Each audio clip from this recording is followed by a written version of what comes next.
भारतावरील संभाव्य इंधन संकट आणि आपली आर्थिक ताकद यावर आधारित हा एक झटपट आढावा आहे.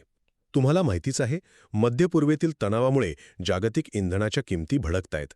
पण ज्येष्ठ बँकर उदय कोटक यांच्या मते याचा खरा फटका आपल्यासारख्या सामान्य भारतीय ग्राहकांना अजून बसायचा आहे. म्हणूनच परिस्थिती हाताबाहेर जाण्याआधीच आपण याचा नेमका अर्थ समजून घेऊया. पहिले, वाढत्या किमतींचा एक लपलेला धोका आहे. आत्ता काय होतंय तर आपल्या तेल कंपन्या महागड्या तेलाचा जास्तीत जास्त भार स्वतःच उचलत आहेत. पण हे ना एखाद्या धरणासारखं आहे, जे सध्या पुराचं पाणी कसं तरी रोखून धरतंय. पण लवकरच हे पाणी धरण ओलांडेल आणि मग वाहतूक खर्च वाढवून आपल्या रोजच्या किराणा मालापर्यंत ही महागाई नक्कीच झिरपायला सुरुवात होईल. दुसरे, आपली भक्कम आर्थिक ढाल. महागाईचं संकट असलं तरी आपल्याकडे एक जबरदस्त हत्यार आहे बरं का. आजकाल सामान्य भारतीय नागरिक सिप म्हणजे SIP सिपद्वारे शेअर बाजारात दरमहा छोटी पण सातत्यपूर्ण गुंतवणूक करत आहेत. जागतिक भीतीमुळे विदेशी गुंतवणूकदारांनी पैसे काढले तरी ह्या सिपच्या पैशामुळे आपला बाजार आणि अर्थव्यवस्था स्थिर राहते.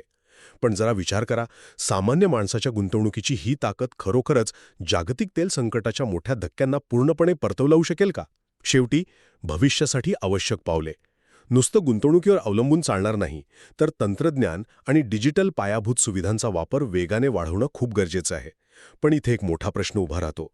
आपली डिजिटल प्रगती नक्कीच उत्तम होतीये, पण त्यामुळे वाचलेला हा पैसा पेट्रोल डिझेलच्या प्रत्यक्ष वाढत्या खर्चाची खरोखरच पूर्ण भरपाई करू शकेल का?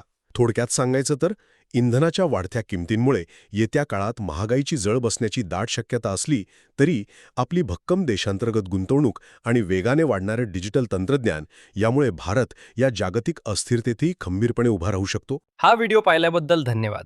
कृपया लाईक आणि शेअर करा आणि अशाच इंटरेस्टिंग व्हिडिओसाठी आमच्या YouTube चॅनलला नक्की भेट द्या.